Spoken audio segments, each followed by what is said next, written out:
Welcome. I'm Scott with CA Jail Outreach and home of Camp Growth, supporting the children of incarcerated parents. Today, we feature JW, a leader in our mentorship program, sharing his memoir on post-incarceration syndrome. If you or someone you know is preparing for discharge from federal or state prison, listen in for first-hand wisdom on the journey home. One thing I love about JW is his heart for helping others, and his signature quote says it all: keep writing, keep growing. This is the ministry of the pen. Please stay tuned until the end of the podcast. I'll come back on and share how to access our resources and connect with our team. We have a saying here: before I turn it over to Steve and Trinity, we don't say goodbye, we say, until the trumpet blows. In the meantime, let's push forward until he comes. Enjoy the podcast. Welcome back to the Deep Dive. It's good to be here. We're coming to you today in a different capacity than usual. We're here as part of the CA Jail Outreach digital community team. And it's genuinely an honor to be sitting here with this material. It really is. You know, we usually sit down for these deep dives and we're parsing, I don't know, data sets or historical documents, something we can keep a bit of a distance from. Right, something analytical. Exactly. But today, I mean, this feels different. This feels heavier. A lot heavier, yeah. It does. We're looking at a collection of writings provided by the CA Jail Outreach team. And honestly, just reading through this, it's not just information. It's a real gut check. It is. So today, we're launching into a deep dive we're calling Growth Journey. And just to be totally clear for everyone listening, this isn't a generic title about, climbing the corporate ladder or something. No, not at all. We are going deep into the writings of a man named JW. Right. And JW is a member of the CA Jail Outreach leadership team. He has written this combination of a memoir and a guide that is, well, the title alone just stopped me in my tracks. Me too. It's called The Shadow of the Mothership, a memoir of post-incarceration syndrome. The Shadow of the Mothership. It sounds almost sci-fi, doesn't it? Like something from a movie. It really does. But then you open the first page and you realize he's not talking about aliens or spaceships. He's talking about something incredibly real and deeply damaging. He's talking about the federal prison system. Yeah. But he uses that term, the mothership, to capture just how overwhelming and alien that environment is, how it sort of hovers over you. And the really critical part is what the book focuses on. Yeah. It's not about the time inside, not really. It's about what happens to your mind when you leave that system. Mm-hmm. We all have this image in our heads, right? Mm-hmm. Probably from movies. The guy walks out of the prison gates, his family's there crying, he gets in the car. And the credits roll. Exactly. The credits roll, the nightmare is over, happy ending. And JW is basically screaming from these pages that, no, the movie isn't over. In fact, for a lot of people, that's when the real psychological horror movie is just getting started. And that is the absolute core of what we're digging into. Now, before we really get into the weeds, I think it's important we set the stage for the mission here. Absolutely. The heart of CA Jail Outreach, what it's all about, is people. I mean, specifically, it's for those who have loved ones in the jail system right now. Or who have come out. And the goal is, it's simple, but it's profound. Yeah. It's hope, and it's second chances. We're not here to litigate the past. We're here to explore the map he's drawn for restoration. That's a great way to put it. And a quick note on how we're approaching this material. We're going to be discussing the titles, the subtitles, and the very deep spiritual themes in JW's writings. Mm-hmm. We're reporting the content impartially. Our goal is just to help you, the listener, understand the journey he describes and the path to healing he's proposing. We're not taking any political sides, no judicial sides. No. We're just exploring the text. We want to understand the what and the why of his experience. We want to understand his map of this very dark territory. Because if you don't have a map for that territory, you get lost. And getting lost in this context, well, it means you end up going right back to prison. Right back inside. So let's set the hook here. Usually when we talk about prison, it's about the crime, the trial, the time served. But JW's writing zeroes in on the battle that happens after the release. The silent battle, the one nobody sees. He calls it Post-Incarceration Syndrome, or PICS. And the whole idea is that your physical body might walk out of the cell. But your mind can stay trapped. It stays in that 6 by 8 foot box. It's that distinction, isn't it, between physical freedom and psychological freedom. and that gap can feel like a canyon. A massive gap. I mean, you can be physically standing in Times Square and mentally you are still in lockdown. So let's unpack this. Part 1, the man of the mission. Let's start with who J.W. is. Based on his writings, what do we know about the author? Well, the writings tell us he was born and raised in Queens, New York City. He describes a pretty profound life transformation back in 2011 through an encounter with the Word of God. He actually went on to Bible college after that. Okay, so he had this spiritual foundation already. This isn't someone who found faith inside the walls. He went in with it. He did, but Right. then he describes hitting what he calls a dark mental season. And this is where the story just takes a hairpin turn. In May of 2020, he was arrested, and it was a high-profile arrest. Yeah, reading the details, this wasn't just a standard pickup. The writing describes an FBI reverse sting. It was conducted by the NYC Joint Terrorism Task Force. So we're talking about very high stakes, very serious charges, and the result of that was 3.5 years spent in federal custody. He was released in 2023, and now he writes as a husband, a father, and he says, a witness to restorative power. But what I find so compelling is how he describes the very concept of imprisonment. He's not just talking about being behind bars. No, it's almost poetic, but in a really dark way.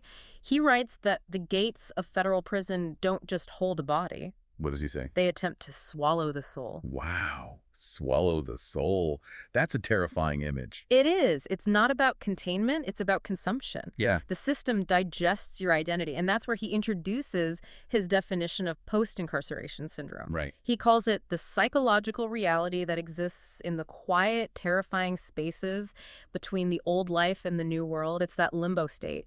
You don't belong in the free world, but you're not in prison anymore either. You're just adrift. And he anchors this feeling in Scripture. He points to Psalm 107, verses 10 through 12. Such as sit in darkness and in the shadow of death, being bound in affliction and iron. It's a perfect description of being mentally incarcerated. It really is. But help me understand this. Why is this distinction, physical release versus mental release, so critical? Why start the whole deep dive here instead of just, a checklist on how to get a job? Because I think we, as a society, assume freedom is like a light switch. It's binary. You're in, then you're out. And if you're out, hey, you should be happy. You should be fine. Problem solved. Right. And you're complaining about you're free. Exactly. But JW is arguing really powerfully that the trauma of the mothership, his word for prison, it fundamentally rewires your brain. It changes your operating system. And if you don't actively work on the mental release, the physical release is almost meaningless. You're just walking around in a cage that nobody else can see. You're still sitting in that darkness, even when you're standing in the sunlight. Precisely. And that leads directly into the core of his guide. He doesn't just diagnose the problem, he maps out a solution. He calls it the growth journey, 7 steps to healing from PICS. And we are definitely going to walk through all of these, but I want to spend some real quality time on the first 3. Because looking at them, they feel foundational. If you don't get these right, the other 4 seem almost impossible. They're the immediate triage. This is the spiritual first aid you need right when you get out. So step 1. JW calls this recenter on the word daily. This goes right to the heart of the chaos that's happening in your mind when you're released. He says the world is loud and confusing. I mean, I can only begin to imagine. If you've been in a concrete box for years where the loudest sound is a door slamming, and suddenly you're hit with smartphones, traffic, music, people talking everywhere. It's a total sensory assault, which we'll get into more when we talk about his matrix metaphor. But the problem isn't just the volume of the noise, it's that there's no static point. Everything is in flux. Everything is moving. JW's argument is that you desperately need an anchor that does not move. And for him, that anchor is Scripture. Right. He quotes Psalm 119, verse 105. Thy word is a lamp unto my feet and a light unto my path. I love that image. It's so specific. A lamp for your feet. It doesn't light up the whole forest. It's not a floodlight showing you the next 5 years. Yeah. It just shows you where to put your foot next. And that's the whole strategy right there. When you're struggling with PICS, trying to look at the big picture of your life is just, it's completely overwhelming. Yeah, you look 5 years down the road, and all you see is probation, debt, the felony on your record. It's too much. It'll crush you. So you have to stop looking at the horizon and just look down at your feet. What is the very next step? The word, he argues, provides that immediate focus. It turns down the volume on the rest of the world's chaos. So it's about finding like a baseline frequency, amid all the static. It's interesting, he's not saying, read the Bible so you can become a theologian. No, not at all. He's saying, read the Bible so you don't lose your mind. It's a survival tool. It's a stabilizing agent. For a brain that is actively trying to spin out of control, it's the first thing you grab onto. Okay, that makes a lot of sense. Yeah. Let's move to step 2. I really want to pause here because the writing puts a huge emphasis on this. And honestly, I feel like this is the most critical part for anyone listening who is part of that support network. Absolutely. Step 2 is lean on your inner circle with a very specific focus on family. This is a huge section. If you're listening right now and you're a spouse, a parent, a sibling, a friend of someone coming out or still inside, lean in. This is your playbook. The core instruction is so simple. Do not walk alone. And it connects right back to Galatians 6, verse 2. Bear ye one another's burdens and so fulfill the law of Christ. But what's so powerful is that JW doesn't just leave it there. He doesn't just say love them. He gives actual tactics. He talks about the power of physical touch. Yes. Just putting a hand on someone's shoulder. And it sounds so simple, right? Almost trivial. Yeah, like, of course I'd hug him. But you have to think about the context of the mothership. Think about what touch means in prison. Right. If someone touches you inside, what is it? It's almost never a good thing. It's violence. It's a guard giving you a pat-down search. It's being put in restraints.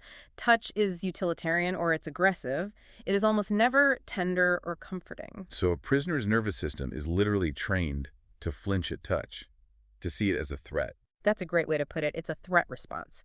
So for a family member, a wife, a mother, to just gently place a hand on their shoulder in a gesture of simple comfort, that is literally rewriting the code in their brain. It's rehumanizing them. It is. It grounds them in the present. It's a physical signal that says, you are real, you are safe now, you are loved. It overrides that ingrained flinch response. It's the body's way of learning, I am not in the mothership anymore. It breaks the physical isolation. It does. And he also puts a huge emphasis on the power of shared prayer. And he's specific about this, not just praying for them, but praying with them. Okay, so expand on that for us. Why is praying with them so different from saying, I'm praying for you? Because shame is an incredibly isolating force. We're going to get to this later, but JW talks about feeling like a dried up turd, and that's his quote, not mine. A very vivid one. It is. But when you feel like that, you feel utterly unworthy to even speak to God. You feel like your prayers are just bouncing off the ceiling. You feel like God isn't listening to you, the convicted felon. So when the wife or the mother or the brother sits down and prays with you, they're acting as your advocate. They're acting as the bridge. They're essentially taking your hand and walking you into the throne room with them. It validates your spiritual standing when you can't validate it for yourself. You mentioned the CA jail outreach heart earlier. How does that philosophy fit into this step? The whole heart of this outreach is the fundamental belief that families are the bridge back to humanity. The system, the government, they can release a prisoner, they can open the gate, but only a family can truly welcome a person home. Wow, that's a powerful distinction. It is. Family support isn't just about the logistics. It's not just, here's a ride home from the bus station or here's a hot meal, as important as those things are. Sure. It is about spiritual grounding. The family becomes the external evidence of grace. When a person feels worthless and irredeemable, which is a core symptom of PICS, the family's unconditional love is the living, breathing counter-argument. So if you're a family member, you're not just a chauffeur or a cook. You're a theologian in action.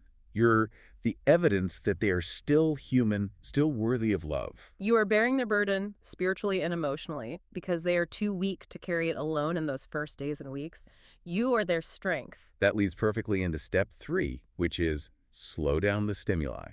This is the countermeasure to that intense internal pressure to catch up with the world. Oh man, I can't imagine how huge that pressure must be. You've lost years of your life. You feel like you were in a time capsule while the world sped by. You come out and you want to get a job, get a car, fix your marriage, learn how to use a smartphone all in the first week. Exactly. But JW calls reentry a traumatic shock. It's not a gentle transition. And physiologically, your nervous system is completely haywire. It's been rewired for survival in a low-stimulus, high-threat environment. And the advice here is so counterintuitive, but so critical. It is okay to be still. It's right from Psalm 46, verse 10. Be still and know that I am God. It's permission to stop. But why is that stillness so hard for someone coming out? Why can't they just relax and enjoy being free? I think a big part of it is guilt. There's this overwhelming sense of, I wasted so much time, so now I have to run twice as fast to make up for it. But JW's point is, if you try to run a marathon on a broken leg, you don't win the race, you just shatter the bone. Right. You don't have to catch up to the world in one day. Your body, your mind, they need time for a gradual adjustment. It's a physiological need. If you ignore it, you will crash and burn. I think about the sensory input, too. I mean, we take something for granted like walking into a Walmart or a Target. Oh, absolutely. A grocery store can be a living nightmare for someone with PICS. Just think about it. The fluorescent lights, the music playing, the announcements, the sheer number of colors on the packaging, the hundreds of choices for something as simple as cereal. The people moving in all different directions. All of it. In prison, everything is gray or beige. Everything is ordered. Everything is predictable. The mothership is a low-stimulus reality. The world outside, the matrix, is high stimulus. If you don't intentionally slow down, your brain literally cannot process all the data you're feeding it. It short-circuits. So those first 3 steps are really a survival kit. Get into the Word to find your compass. Let your family love you and touch you to ground you in your own body. Yes. And intentionally slow everything down so you don't completely burn out your nervous system in the first week. It's a triage protocol. You have to stabilize the patient before you even think about rehabilitation. Now, to really understand why this triage is so desperately needed, we have to look closer at the environment they've just left. We've touched on it, but we need to go deeper. And that brings us to part 3 of our deep dive. The mothership versus the matrix. These metaphors are so potent. They do so much work in explaining the severity of PICS. Let's start with the mothership. That's JW's term for prison. Why that word mothership? What does that convey? It implies total control. A mothership in science fiction controls all the little drones. It feeds them, it directs them, it owns them. It's the center of their universe. He describes prison as a Spartan-controlled environment. It strips away all the noise and choices of the world, but it replaces them with trauma. And we have to remember the specific context of his journey. He was incarcerated during the height of the COVID-19 pandemic. And that fact cannot be overstated. We all remember what the lockdowns were like on the outside. You know, we were baking bread and watching Netflix. Right. But inside a federal prison, he describes gulag-like conditions, not just lockdown, but being locked in a small cell for 23, sometimes 24 hours a day, for days, even weeks, on end. No time in the yard, no visitation, no movement. None. Just you and the concrete. And then there's the physical trauma. He writes very movingly about malnourishment, about the government rations simply not being enough to sustain a grown man, leaving men perpetually starving. There's a detail in here that really struck me. He writes, I often went to sleep with my stomach turning against itself in hunger pangs. That visceral gnawing hunger, it strips you down to your most primal self. It's a constant physical reminder of your powerlessness. It reduces you to just survival. He says he was stripped of everything but longing. Longing for food, for family, for freedom. And when you are constantly starving and cold and isolated, you become incredibly fragile, mentally and physically. There's a quote here that just, it paints such a picture. He says, I felt at times like a little bird with broken wings lying on the pavement. That image of utter vulnerability is heartbreaking. And it runs so counter to the tough guy con image we usually associate with federal prisoners. We think of them lifting weights, being hard. Right. JW is describing a broken bird, terrified and helpless. And you have to adapt to survive that kind of environment. You have to become the bird that doesn't move so it doesn't get stepped on. Exactly. You adapt to what he calls the rhythm of the bars. You adapt to the cold silence. Your brain actually rewires itself to survive in that high-threat, low-stimulus world.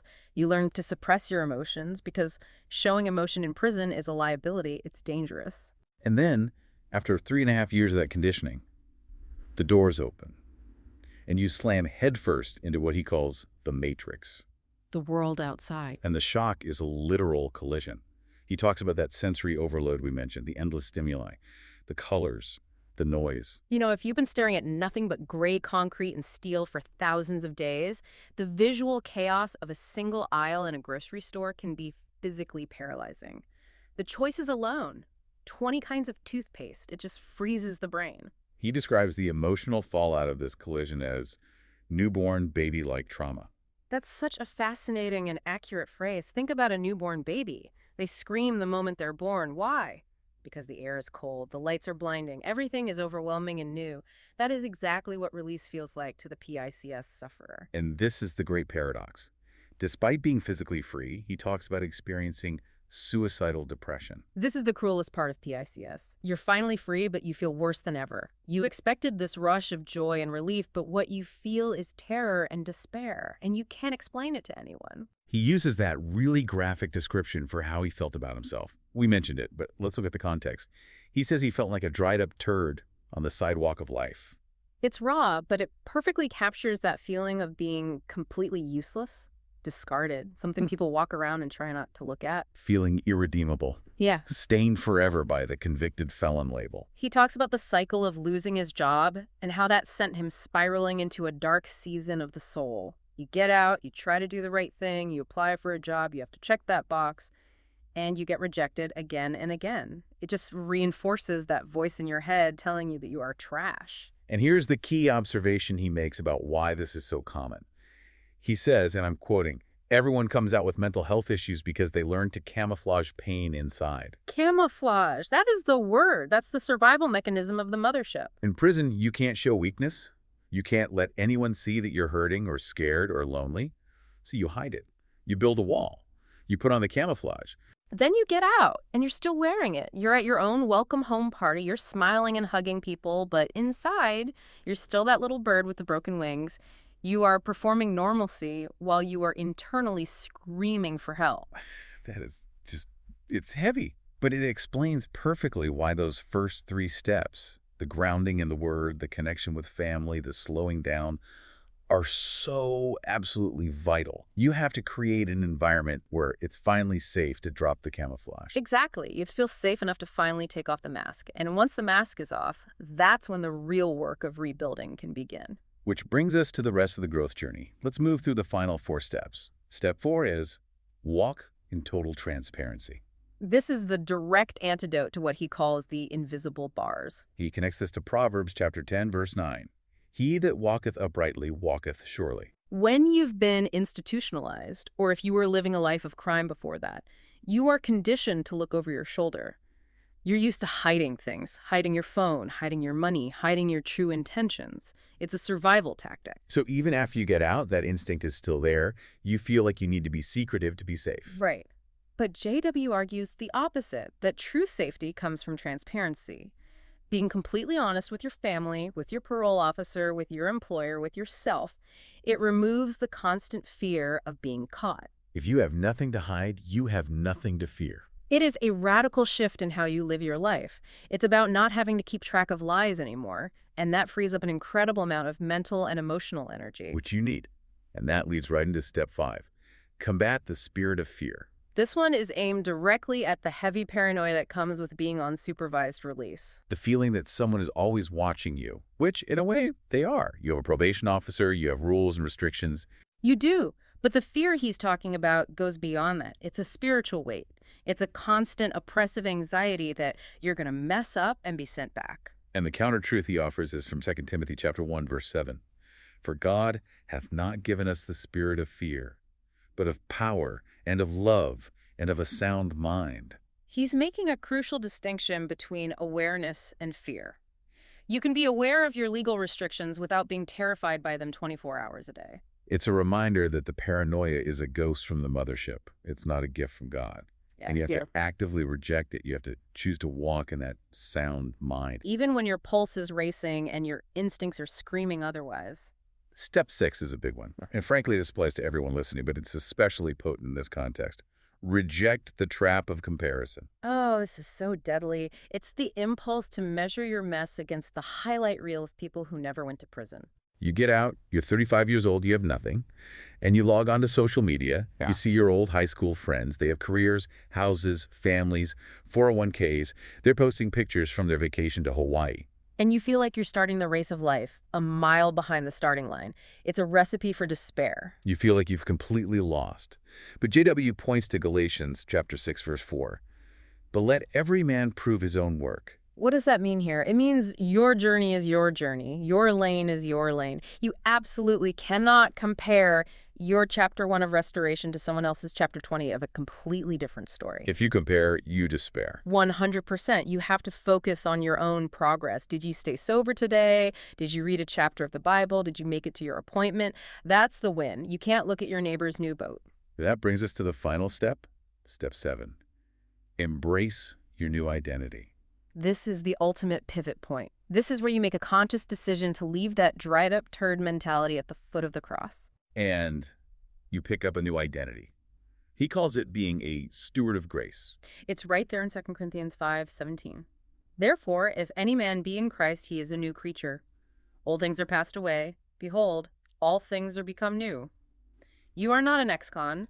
You are not your inmate number. You are a new creation. And that idea of being a steward of grace, it implies that your experience, even the darkest, most painful parts of it, is now an asset, something you manage for the benefit of other people. Exactly. You're not just a survivor of the wreckage. You're now a lighthouse keeper, guiding other ships through the storm. You have a testimony. Your scars now have a purpose. So we've walked through the 7 steps, but JW doesn't just stop there. He introduces a mechanism, a specific tool that he calls the central path to overcoming PICS. And honestly, this might be my favorite part of this whole deep dive. Part 5, the ministry of the pen. I love this concept so much. It's a beautiful idea. He starts by diagnosing the problem with PICS.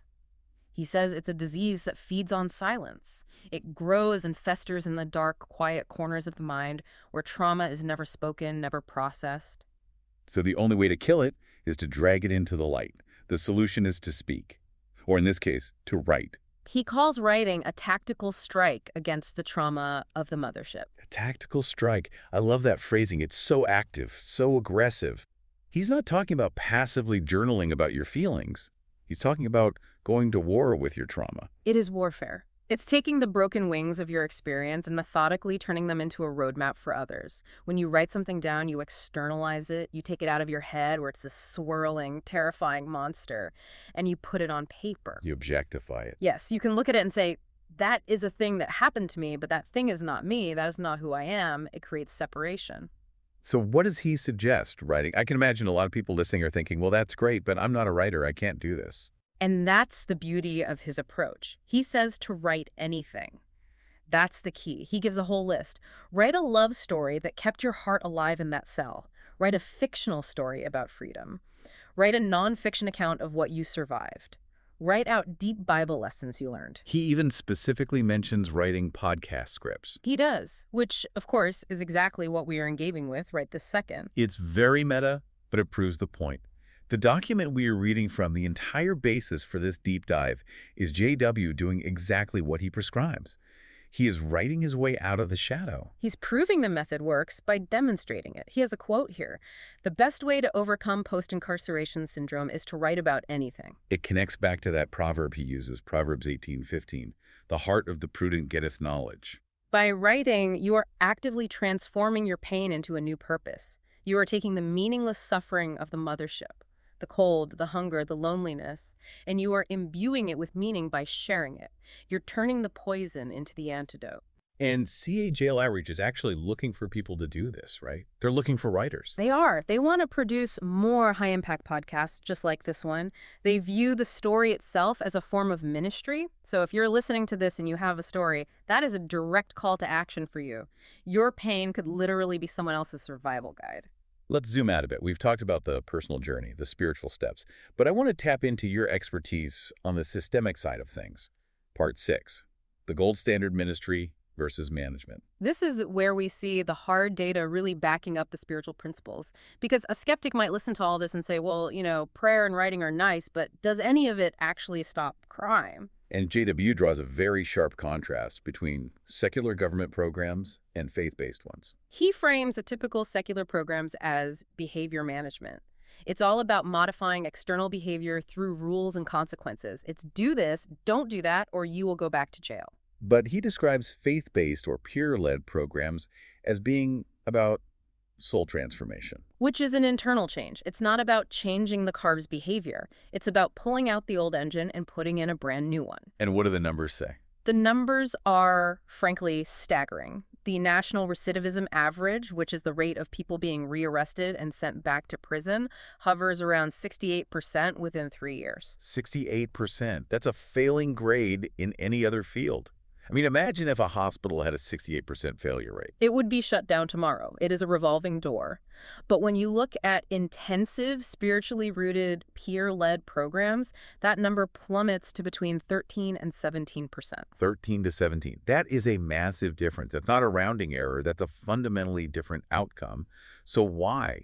What's the mechanism? Why does it work so much better? JW boils it down to two key factors: identity and credibility. Okay, let's break down identity first. It's about turning a convict into a citizen and a steward of grace. Behavior management says, don't steal that car because you'll go back to jail. Soul transformation says, I don't steal cars because that's not who I am anymore. I'm a child of God, and we don't do that. If you change the fundamental who, the what you do naturally follows. Exactly. The behavior becomes a byproduct of the new identity. And what about the second factor, credibility? Peer-led ministries use men and women who have lived experience. They have walked the walk. They understand the hypervigilance of PICS because they've lived it. Right. So when a well-meaning counselor who's 25 years old and fresh out of grad school tells you to try these breathing exercises, it means one thing. It can sound like a platitude. But when a man who did 10 years in federal prison, a man who survived the Mothership, lifts you in the eye and says, Brother, I know the bars are gone, but I know you still feel them wrapped around your chest. But you can breathe now. Let me show you how. That hit's completely different. You trust him because he has the scars to prove he's been there. it cuts through all the noise. It validates the struggle in a way no textbook ever could.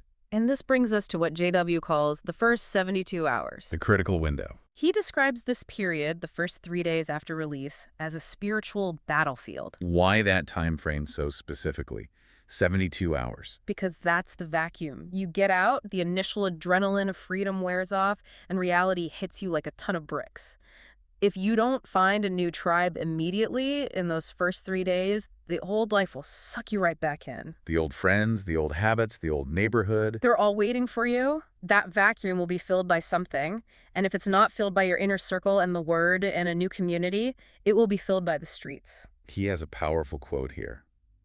A program can change a man's habits, but only a ministry can change a man's heart. And a heart that belongs to Christ will never find comfort in a cage again. That's the key.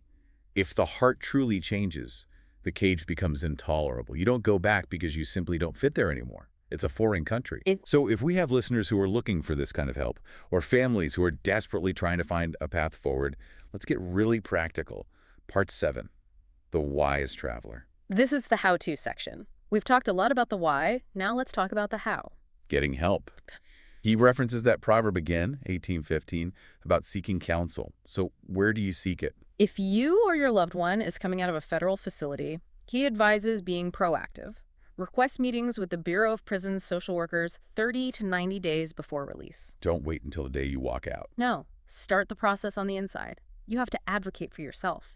He also mentions state-level rehab programs, using California's DRP as an example, which offers cognitive behavioral interventions. And he mentions the Second Chance Act providers. What are those? These are nonprofits that receive federal funding, SCA funding, specifically to handle incarceration trauma and reentry. You should look for them in your community. They have the budget and the specific mandate to help you. He also notes a really important change coming in 2026 regarding Medicaid. Yes, this is huge. Many states are going to start allowing enrollment in Medicaid before you're released. That means you can walk out of the gate with a health insurance card in your hand, ready to get therapy. You don't have that dangerous gap of months waiting for approval while you're spiraling. It's a game changer. And of course, he stresses the faith-based ministries. CA Jail Outreach, your local church, the Salvation Army. Find your tribe.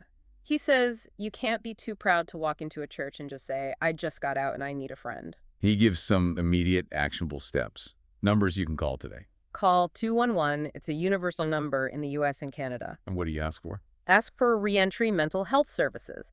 They have a directory and can point you in the right direction. There's also the SAMHSA National Helpline. That's 1-800-662-HELP.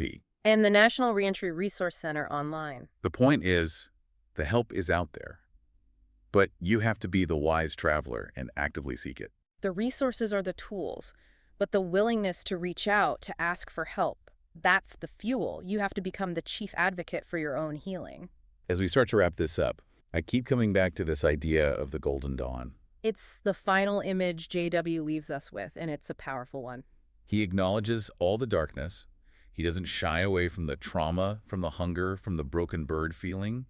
He doesn't pretend the last 3.5 years didn't happen. But he says there is a golden dawn coming. It's the idea that God specializes in redemptive alchemy. He can take what was meant for pure evil and destruction and transform it into ministry. The very thing that tried to destroy you becomes the platform you stand on to preach hope to someone else. We are not defined by the reverse sting. We're not defined by the hunger pangs in the mothership. We are defined by grace. He ends his writing with a final plea from Psalm 142, verse 7. Bring my soul out of prison, that I may praise thy name. It's not just bring my body out. It's a prayer for that full, complete release body, mind, and soul. We really want to say a huge and sincere thank you to CA Jail Outreach for hosting this deep dive and for their absolute dedication to sharing hope and truth. Their work is so vital, and we want to encourage you, the listener, to explore what they do. There's a link in the description. Connect with them. They have pages for families, places to submit prayer requests, and you can find JW's full memoir there. And we especially want to thank JW himself. It takes a profound amount of courage to rip open old wounds like this in order to help other people heal. We just ask you to keep him and his family in your prayers for sharing his heart so openly. Absolutely. His vulnerability is a true gift to all of us. Well, this has been a really powerful deep dive. It really has. A different kind for us, but so important. Until the trumpet blows, wishing you a fantastic day. Now that you have heard the wisdom shared in this podcast, you can find the full written version on our website. The link is provided in the description box below. To stay connected and follow our journey, please visit our website for all our social media links. We also invite you to visit the author page for our CEO and founder. There, you can explore the complete collection of Growth Journey books available on Amazon. Every purchase you make, whether in paperback or Kindle format, directly fuels our mission. Your support allows us to send these same books to inmates and their families free of charge. Additionally, these contributions help us provide gift cards to our dedicated volunteers as a token of appreciation for their vital service in our outreach programs. I'd like to close with the words our CEO and founder, David, often shares with us. Helping is ordinary, adding ice makes it extraordinary. There are leaders, and then there are leaders who serve.